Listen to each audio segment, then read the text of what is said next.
Amados hermanos en Cristo Jesús, paz a cada uno de ustedes. Queridos familiares, estimados amigos, que el Señor les bendiga y bienvenidos a este momento de meditación en la palabra de nuestro Dios. Antes de entrar, mis hermanos, en el estudio de esta noche, quiero pedirles que por favor me acompañen a una oración para poner este momento en las manos de nuestro Señor. Amantísimo Padre Celestial, una vez más, Señor, estamos acá reunidos, este pequeño grupo de hijos tuyos, para escudriñar su palabra, Padre. Gracias, Señor, porque nos ha permitido llegar hasta este momento en el cual hemos disfrutado de sus misericordias, de sus bendiciones, Señor, en nuestra vida. Gracias, Padre, porque nos permite ir y venir y poder contemplar, Señor, nuestras familias, que también regresaron con bien hasta nuestros hogares. Gracias, Padre, porque confiamos en usted como nuestro Padre, Señor. De todo corazón, Señor, también le pedimos que perdone todas nuestras faltas, para que éstas, Señor, no sean un tropiezo para poder recibir de sus bendiciones, Señor. Y en este momento, Señor, en el cual vamos a escudriñar su palabra, Padre, queremos pedirle de todo corazón que sea usted, Señor, el que hable a cada uno de nosotros a través de su palabra y a través de mis labios, Señor. Permita, Padre, que podamos atesorar todo lo que usted quiere, Señor, en lo más profundo de nuestro ser, para que sea de edificación para nuestras vidas, Señor.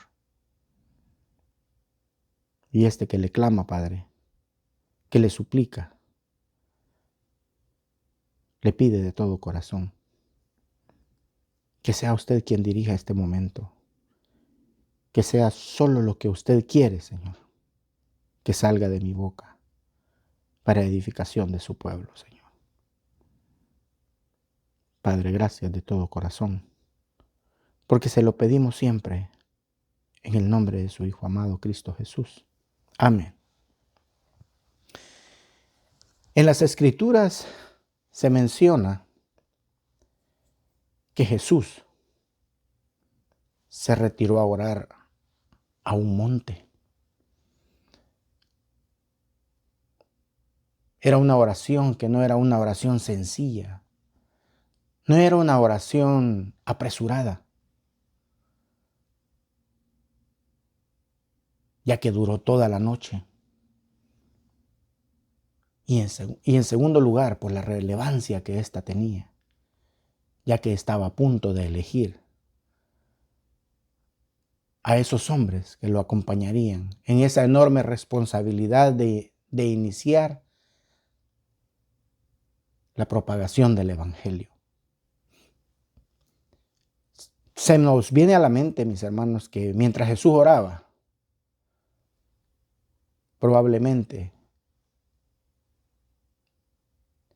su padre le iba poniendo en ella los nombres de quienes tenía que elegir para esta tarea. Y aún con todas las limitaciones que cada uno de estos hombres tenía, dejaron una gran huella en la historia. Su ministerio sigue ejerciendo una gran influencia en nosotros hasta el día de hoy. La pregunta es, ¿cómo lo hicieron? Y es que Dios, por su infinita gracia, los llamó, los transformó, los capacitó y los usó para la expansión del mensaje del Evangelio a todos los rincones del mundo. Estos 12 fueron seleccionados por Dios durante la oración de Jesús. El Señor conocía todas las debilidades de cada uno de estos hombres, pero aún así los escogió y le dio el gran privilegio de caminar con el Maestro. Pero vamos a seguir estudiando, mis hermanos, cómo es que ocurrió esto, ya que hemos traído una serie de estudios de todos los viernes referente a esto. Y el tema de esta noche se titula Jacobo, llamados para ser transformados. Llamados para ser transformados. Dice el versículo en consideración, el cual podemos leer en el libro de Lucas, en su capítulo 6 y en sus versículos 12 y 13, de la siguiente manera. En aquellos días, él fue al monte a orar. Jesús, mis hermanos. Y pasó la noche orando a Dios. Y cuando era de día, llamó a sus discípulos y escogió a 12 de ellos, a los cuales también los llamó apóstoles. En este estudio vamos a apreciar el valor que tiene el no discriminar a ninguna persona, porque Dios puede transformar la vida de cada uno de nosotros y la nuestra propia para usarnos como instrumento para cada uno de sus propósitos. El Señor Jesús, para poder estar seguro de la elección que iba a hacer, tuvo que pasar toda la noche orando. Tuvo que pasar toda la noche en comunión estrecha con Dios, poniendo ese momento de gran decisión en sus manos, pidiendo la dirección para esa gran decisión. Y al amanecer, se dirigió a sus discípulos para escoger a 12 de ellos.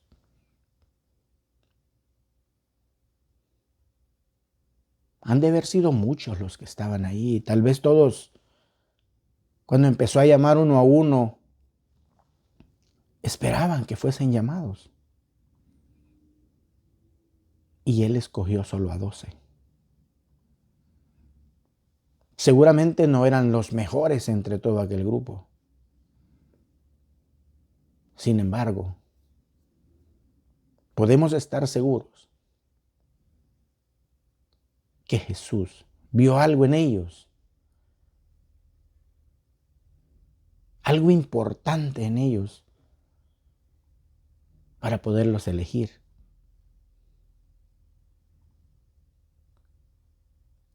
Podemos ver cómo este momento se revestía de una tremenda solemnidad. Y hacía alusión a esas grandes decisiones de Dios para con su pueblo en el pasado. Ya que menciona que Jesús subió a la cima de un monte para orar. Jesús eligió una montaña para enseñar por varias razones significativas. Esto tenía un simbolismo espiritual, ya que en la Biblia las montañas a menudo se representan como lugares en donde se daban un encuentro divino. Eran espacios donde la conexión con Dios se sentía más cercana y donde se llevaba a cabo actos solemnes. Al elegir una montaña, Jesús enfatizó la importancia y la trascendencia de la enseñanza. Pero también se elegía una montaña porque hay separación. Hay una separación de ese mundo cotidiano. Y cuando subió a la montaña, Jesús se alejaba del bullicio, de las distracciones, del ruido que podían interferir con ese momento de solemnidad en el cual iba a entrar. Y esto le permitía concentrarse, entrar en comunión con su Padre, y le permitía escuchar atentamente la voz de Él. Además, también le permitía aprender y enseñar de manera más profunda, como lo hizo en el Sermón del Monte, ya que dice la Escritura que estaba en una ladera de una montaña. También nos sirve como una referencia bíblica la elección de una montaña, ya que tenía raíces en la tradición bíblica, como cuando Moisés recibió los 10 mandamientos en el monte del Sinaí. Dice Éxodo 19:20, y descendió Jehová sobre el monte Sinaí y sobre la cumbre del monte, y lo llamó Jehová a Moisés a la cumbre del monte, y Moisés subió. Y también podemos seguir leyendo en Éxodo 24, del 12 al 18, que dice de la siguiente manera: entonces Jehová dijo a Moisés, sube a mí al monte y espera allá. Te daré tablas de piedra y la ley y mandamientos que he escrito para enseñarles. ¿Y qué dice que hizo Moisés en el 13? Y se levantó Moisés con Josué, su servidor, y Moisés subió al monte de Dios y le dijo a los ancianos, esperadnos aquí hasta que volvamos a vosotros. Y he aquí, Aarón y Hur están con vosotros. El que tuviese asuntos, acuda a ellos. Entonces, dice en el 15, Moisés subió al monte y una nube cubrió el monte. Y la gloria de Jehová reposó sobre el monte Sinaí, y la nube lo cubrió por 6 días. Y al 7º día llamó a Moisés de en medio de la nube. La apariencia de la gloria de Jehová era como un fuego abrasador en la cumbre del monte a los ojos de los hijos de Israel. Y entró Moisés en medio de la nube y subió al monte, y estuvo Moisés en el monte 40 días y 40 noches. Recordemos también que Elías tuvo un encuentro con Dios en el monte Horeb. Jesús, como maestro y profeta, siguió esta tradición de enseñar desde una montaña. Por otro lado, pudiera ser también que otra de las razones fuera que ya que se trataba de una decisión difícil y que requería de una asistencia total divina, y por esa razón Jesús se apartó y se fue a orar a la montaña para tener ese contacto con Dios. Otra razón que podemos pensar nosotros es que fuera para que todos vieran lo que Jesús iba a hacer y que en ese momento gozara así de una mayor relevancia, de una mayor importancia, ya que ese momento era especial. Y los escogidos serían los encargados de compartir el mensaje que cambiaría la vida de muchas personas. No era una simple conversación que el Señor iba a tener. Era un acto de una selección de cada uno de los apóstoles que él iba a ser.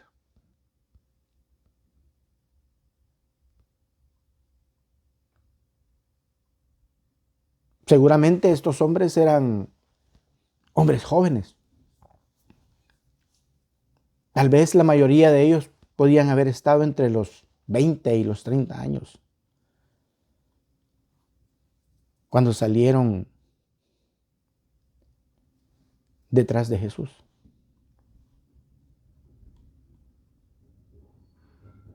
También podemos darnos cuenta cuando leemos las Escrituras, cuando vemos las cualidades de cada uno de ellos, que era un grupo heterogéneo. O sea que todos eran diferentes entre ellos. En él se encontraban los dos extremos. Mateo era un cobrador de impuestos del odiado Imperio Romano.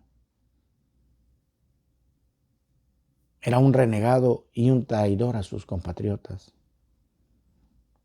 Simón, el cananista, al que Lucas llama correctamente el celote, formaba parte de un grupo de nacionalistas ardientes y violentos que se comprometían hasta cometer crímenes y asesinatos para liberar a su país del yugo de los extranjeros.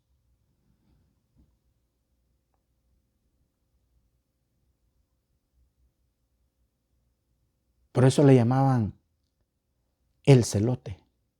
Simón el celote.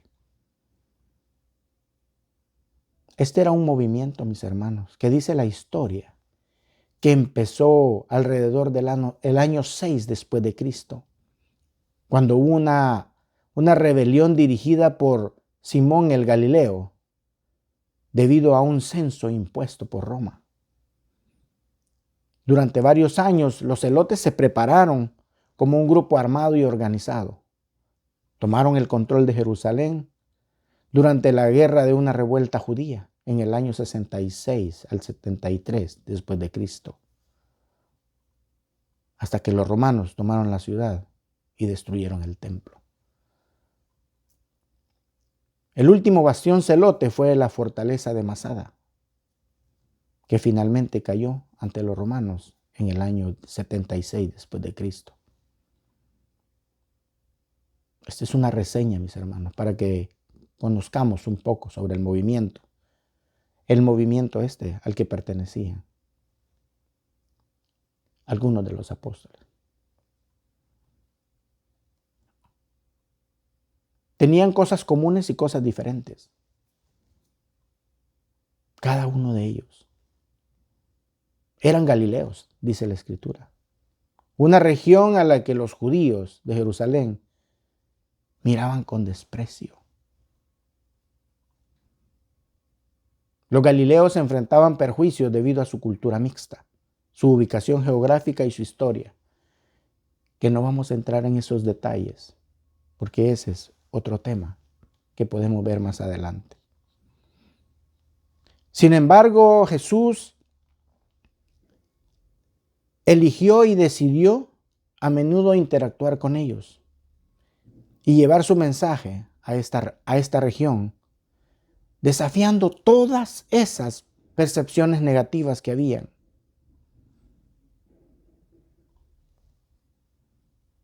Estos hombres también eran gente común y corriente. Sus actividades se desarrollaban en el mundo cotidiano. Tenían todos los problemas que tiene la gente común. como usted y como yo. Eran hombres sin ninguna ventaja social. No eran ricos, ni tenían una posición social especial. No tenían una cultura elevada. No tenían una preparación teológica especial, ni una posición elevada dentro del judaísmo. En ocasiones dieron a conocer o mostraban sus debilidades y torpezas cuando ellos hablaban. Pero Jesús nunca vio lo que el hombre es, sino lo que puede llegar a ser cuando Él lo transforma. Estas personas tenían diferentes caracteres, diferentes formas de actuar, diferentes formas de reaccionar. Por eso es como hemos venido estudiando, que Jacobo y Juan le llamaban los hijos del trueno. Pedro era un tipo de persona que primero actuaba y después pensaba, como nos ha pasado en muchas ocasiones a nosotros.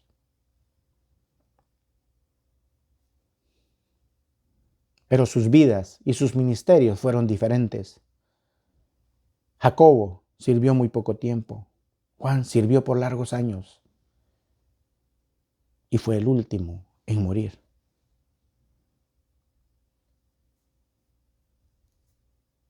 Pero todos tenían algo en común y todos tenían algo especial. Amaban a Jesús. Habían decidido que Jesús fuera su maestro.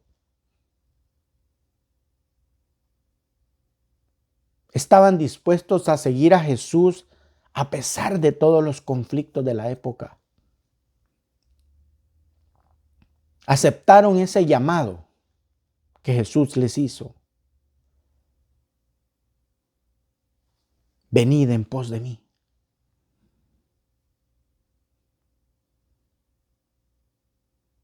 Aceptaron ese llamado.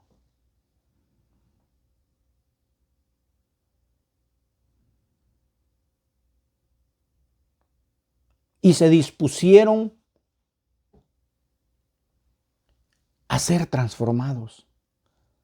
Le permitieron al Señor que Él trabajara en ellos.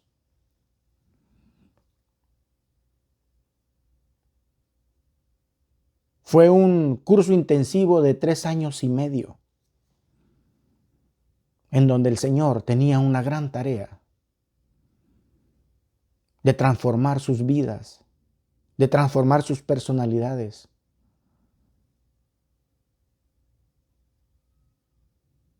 De enseñarles todo lo que Él quería que aprendieran.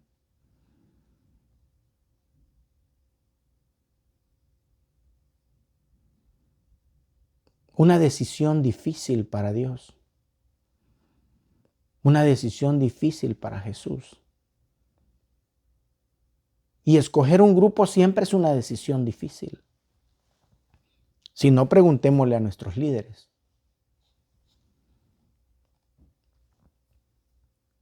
Cuando toman decisiones, ¿de quién va a ser el sustituto de alguien? ¿De quién va a estar al frente de determinado grupo de personas? Son decisiones difíciles. Porque no nos podemos dar el lujo de equivocarnos,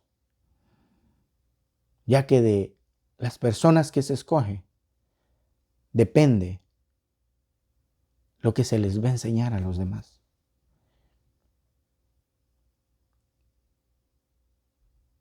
Y el Señor Jesús quería estar seguro de que las personas que Él iba a escoger iban a cumplir el objetivo al pie y la letra, como Él se los enseñara.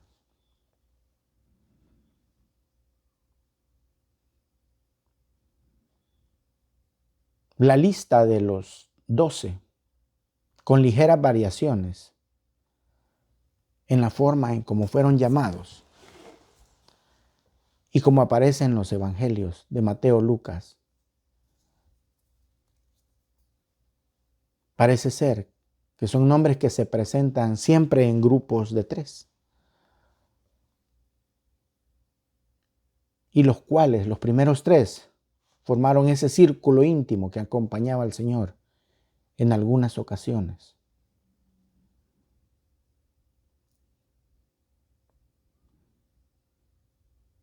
Y esa elección que Jesús hizo también involucra el caso de Judas, que constituye para muchos un enigma. Un enigma porque nos podemos preguntar, ¿por qué el Señor escogió a Judas? ¿Por qué? La razón principal fue porque era la voluntad de Dios. Dios deseaba lo mejor para Judas, pero él rechazó los propósitos que Dios le presentó. Pero principalmente que solo de este modo se cumplió el propósito de Jesús.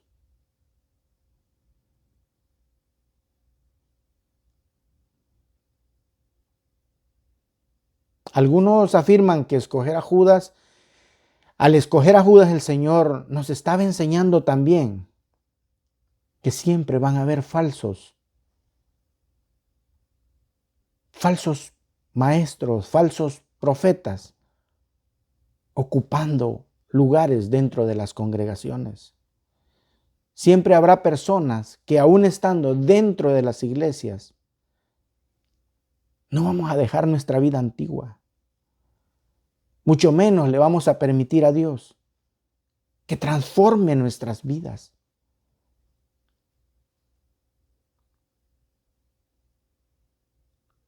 Sino que nosotros vamos a seguir nuestra vida normal dentro de los caminos del Señor y vamos a estar siempre con intrigas, con pleitos, con separaciones. Y en el peor de los casos, mis hermanos, para traicionar.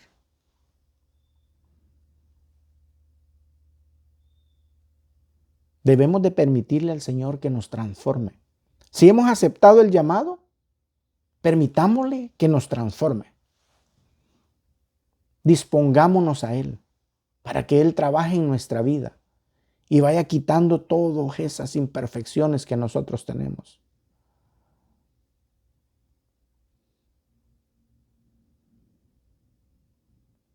¿Qué sabemos nosotros de estos apóstoles? Sabemos que Andrés fue hermano de Pedro y que fue quien lo llevó a los pies del Señor. Su nombre es griego, viene de la palabra aner, dice la Escritura, que significa hombre. Felipe, otro de los primeros seguidores de Cristo, también era de Betsaida, la ciudad de Pedro y Andrés. Fue la persona que trajo a Natanael al Señor. Su nombre griego, que significa amante de caballos. Bartolomé, lo estudiamos la vez pasada, era otro nombre para Natanael, quien era de Caná de Galilea. Tomás también era conocido como Dídimo. Ambos nombres significan mellizo. El primero es en arameo y el segundo es en griego. Este fue el discípulo que expresó dudas acerca de la resurrección de Cristo. Recientemente lo estudiamos. Y aquí viene el turno de Jacobo. Jacobo es el hijo de Alfeo, conocido como Jacobo el menor. Y así lo llama en los evangelios, Marcos, capítulo 15, versículo 40, ahí lo puede leer. Jacobo el menor.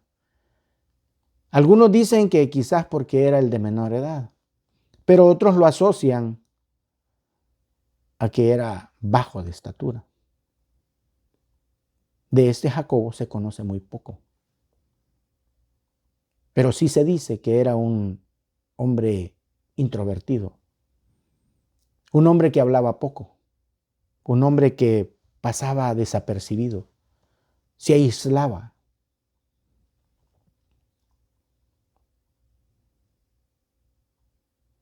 Simón el cananista. Y esta palabra cananista no debe de ser confundida con cananeo, un habitante de Canaán.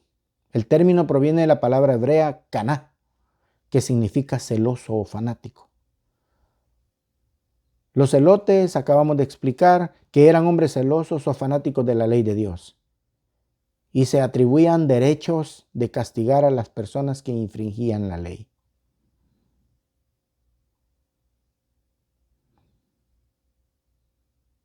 Sabemos que este grupo que el Señor escogió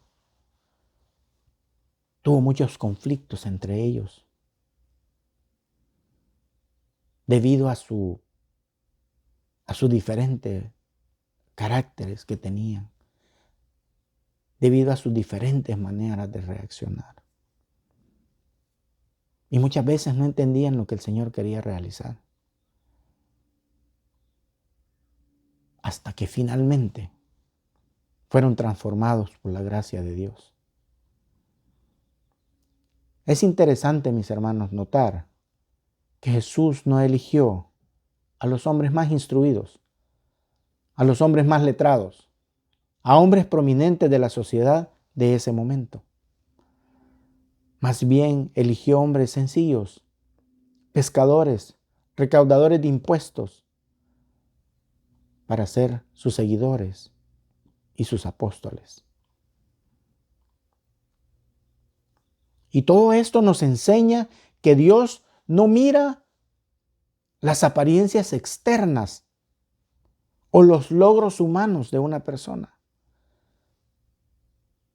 sino que busca corazones dispuestos a seguirle, a obedecer.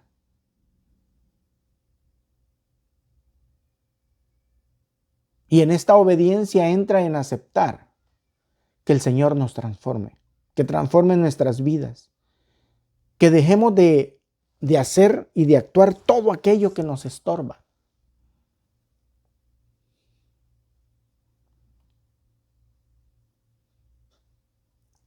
La cita bíblica del llamado de los apóstoles también destaca el propósito de esa llamada.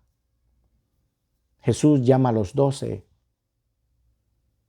para que permanezcan con Él y para enviarlos a predicar, para enviarlos a extender su ministerio. Y no solo los llama a que lo sigan, sino que también los llama para que compartan su mensaje, ese mensaje de salvación para con otras personas. Y esa debe de ser una lección importante para todos nosotros como discípulos de Jesús. Nosotros no solamente estamos llamados a tener y a mantener una relación personal con Él, sino que también estamos llamados a compartir su amor, su verdad, con todos aquellos que nos rodean. Los apóstoles eran de diferentes lugares, tenían diferentes costumbres, pensamientos distintos, que muchas veces contradecían lo que el Señor quería. Porque el propósito del Señor era uno y ellos querían hacer otra cosa. Pero Jesús tuvo paciencia. Tuvo mucha paciencia para con ellos y para enseñarles cuál era el propósito que Dios tenía y que era lo que Él quería que ellos hiciesen. Como le dije hace un momento, fue un curso intensivo de cambio de personalidad, de cambio de mentalidad y de adquirir conocimiento de las cosas que el Señor quería.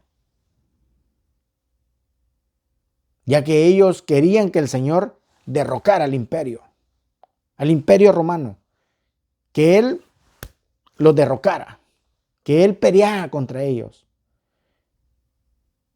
Y Él le dijo que no había venido a eso.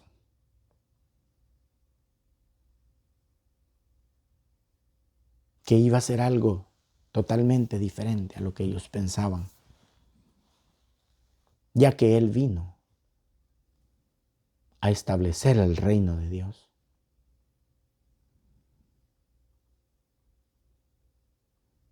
Incluso podemos leer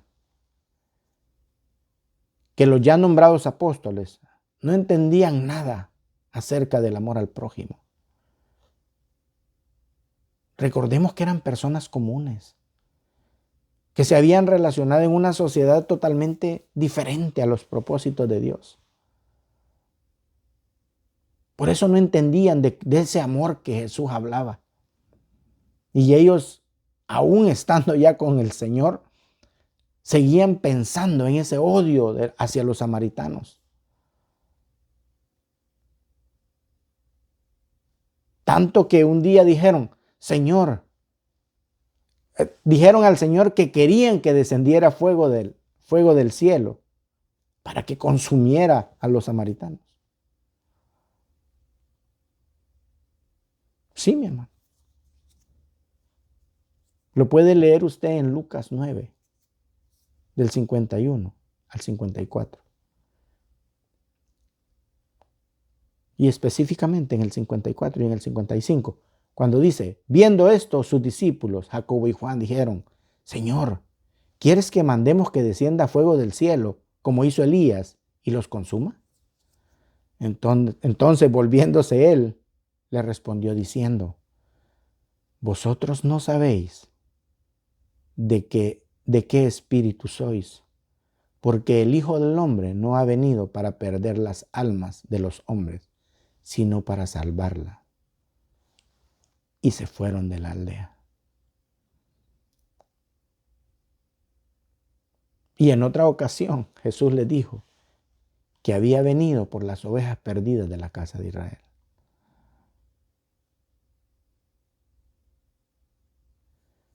Se tuvieron que dar muchas situaciones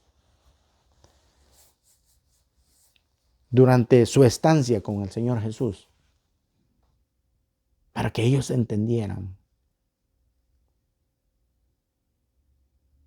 los propósitos a los cuales Él había venido y para enseñarnos a nosotros cómo es ese proceso de transformación. Cómo es ese proceso de cambio hacia ese entendimiento y reconocimiento de lo que Jesús vino a hacer a este mundo.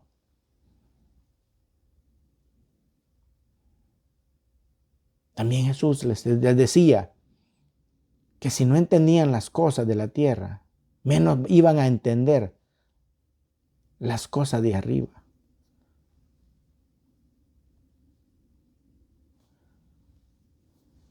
Cosas como estas se estuvieron dando en el ir y venir de Jesús con los discípulos, porque les costó mucho esa transformación. Pero también es importante mencionar que a los que llamó después los nombró apóstoles.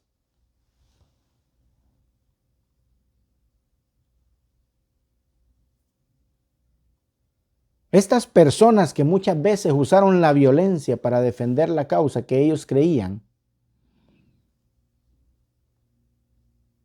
y que ellos creían que tenían que defender a como diera lugar. Ya que recordemos que ellos estaban acostumbrados a eso. Y el Señor los hizo entender lo que estaba haciendo con ellos. Era un proceso de transformación total que tenía que impactar a los pueblos, a las personas, en otro sentido. Y era el reino de Dios y no el reino de los hombres. Ya que ellos querían defender todo desde la perspectiva humana. Algo totalmente diferente a lo que Jesús les estaba enseñando. Jacobo, el hijo de Alfeo, fue llamado por el Señor junto con los demás apóstoles. Y tuvo también que aprender el mensaje del reino. Se los he dicho y la Escritura también lo menciona, que era un mensaje totalmente diferente al que se practicaba en la época. Pues toda la gente estaba cansada de las cargas de ese sistema judaico que se les había impuesto. Cuando escucharon que Jesús iba a quitar todo aquello, sin duda alguna, preguntaron, ¿qué nueva forma de vivir será esta?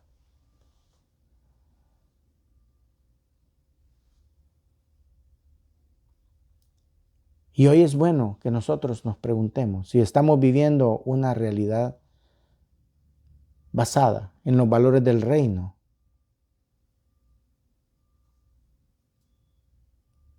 o como un cristiano de mi casa, estoy siguiendo solamente una religiosidad, conformándome con asistir a los servicios o cumpliendo con ciertos horarios y regresando a casa a seguir haciendo lo mismo que estoy acostumbrado a hacer.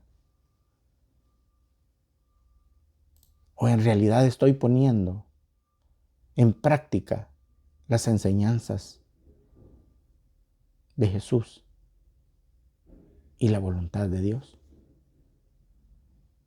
Es bueno que reflexionemos en eso, mis hermanos. Es asombroso que el Señor escogiera a un grupo de hombres tan comunes, llenos de debilidades, llenos de imperfecciones, con poca educación, con poca o ninguna habilidad para dirigirse a los grupos de personas. Algunos muy tímidos, como este Jacobo, el menor. Otros impulsivos como Pedro, plagados de celos y envidias.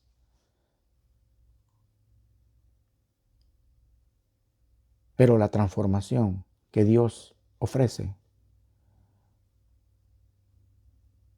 es una transformación total para que nosotros vengamos a ser verdaderos representantes de su reino acá en la tierra.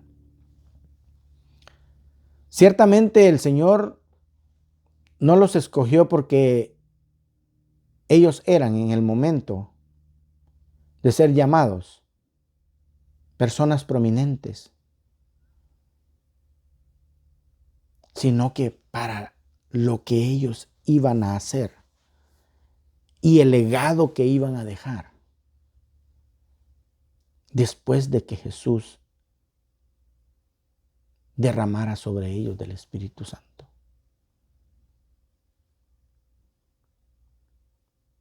La vida de cada uno de estos hombres, con la excepción de Judas, demuestra todo lo que la gracia de Dios puede hacer en una persona ordinaria.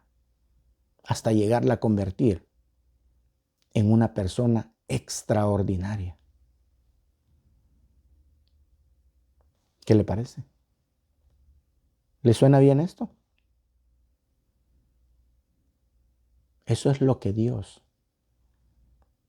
promete para usted y para mí.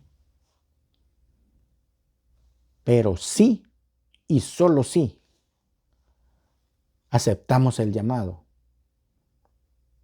y le permitimos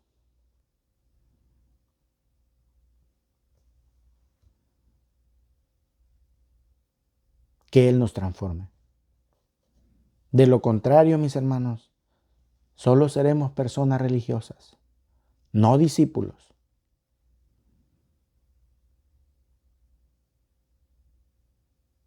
Dejemos que Él nos transforme, que Él moldee nuestro ser a su voluntad. Dejemos que Él trabaje en nosotros a su voluntad. En aquellos tiempos, los mismos dirigentes de Israel reconocían lo que el Señor podía hacer en las vidas de las personas cuando escuchaban a Pedro, cuando escuchaban hablar a cada uno de ellos, y que ellos sabían que eran personas sin letra, que eran personas del vulgo. Se maravillaban al escucharlos y reconocían que habían estado con Jesús, que habían aprendido de Él, ya que aquellos hombres habían sido transformados por el Mesías.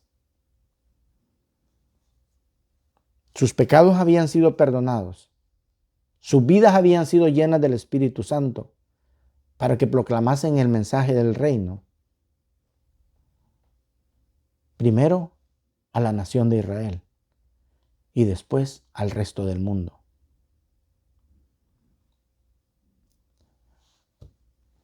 Personas, mis hermanos, que dieron un giro total de 180 grados, transformando su carácter fuerte, su carácter impulsivo, su carácter agresivo, a personas con cordura, de buen léxico, que hacían que creyeran sus palabras, que le siguieran, así como ellos habían seguido a Jesús. Entremos en acción. Preguntémonos por qué el Señor nos ha llamado a su servicio. Y preocupémonos por qué no nos llama aún.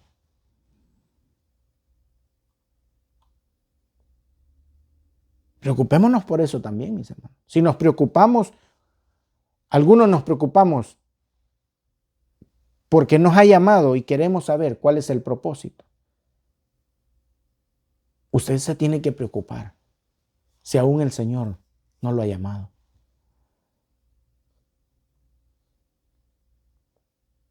Ponga su corazón dispuesto al Señor para que Él le llame y acepte esa transformación.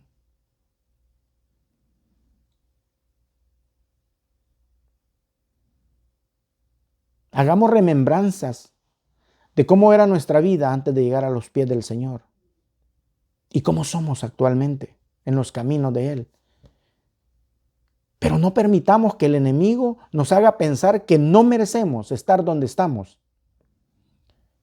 que no merecemos el perdón de Dios de todas nuestras imperfecciones, ya que es solamente la misericordia de Dios la que permite nuestra reconciliación con Él. El camino ha sido y será largo, para unos más que para otros, pero debemos mostrar disposición, debemos mostrar gratitud y fe para con nuestro Señor por haber puesto los ojos en nosotros y habernos escogido para servirle, para dar testimonio de su palabra y ayudar a otros a encontrar el camino hacia la vida eterna. Digamos, heme aquí, pongamos manos a la obra, dejemos que Dios nos muestre el camino a seguir así como lo hizo con los apóstoles. Como creyentes, mis hermanos, de la Iglesia de Dios, tenemos que luchar, tenemos que defender el reino de Dios.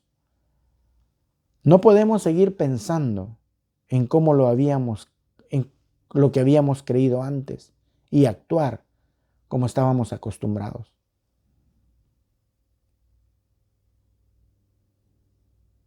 Debe de haber un camino en nuestra vida producido por el Espíritu Santo, como lo fue en los tiempos del pasado, en el evento del Pentecostés, que se narra en el libro de los Hechos precisamente como sucedió con los apóstoles. Dejemos de defender la doctrina a nuestra manera.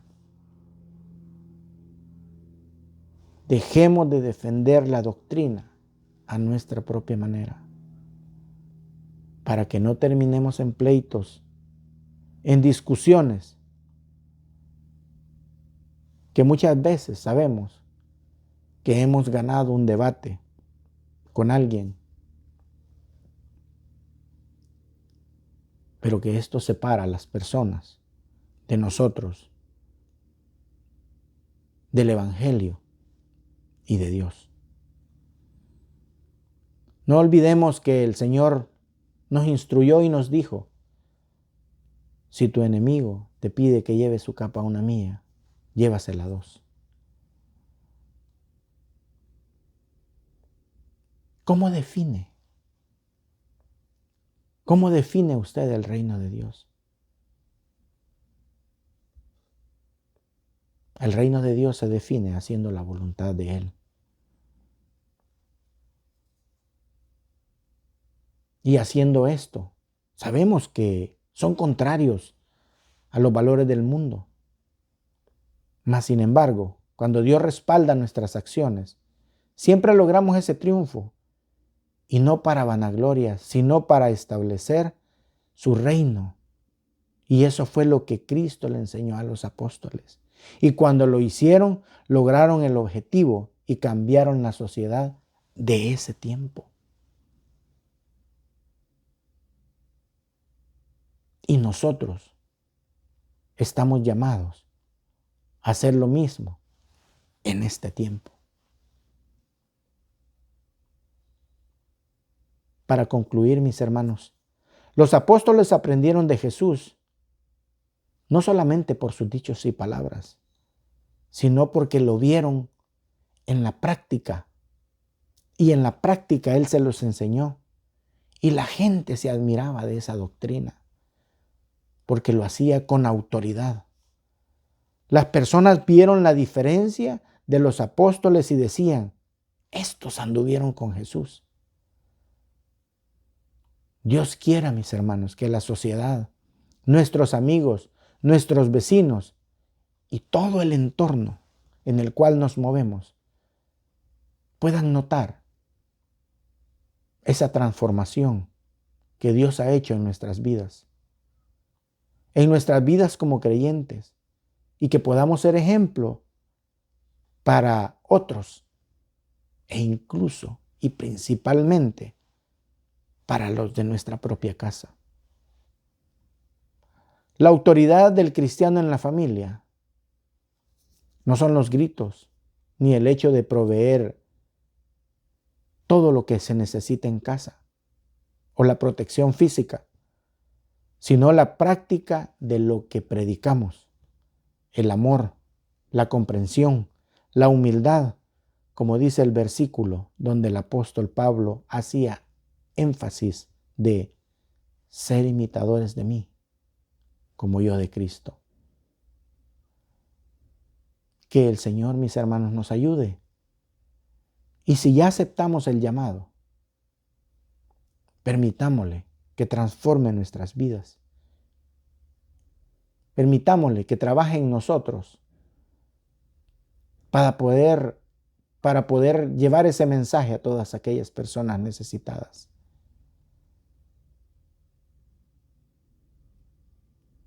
Y que nuestra vida sea un giro total de 180 grados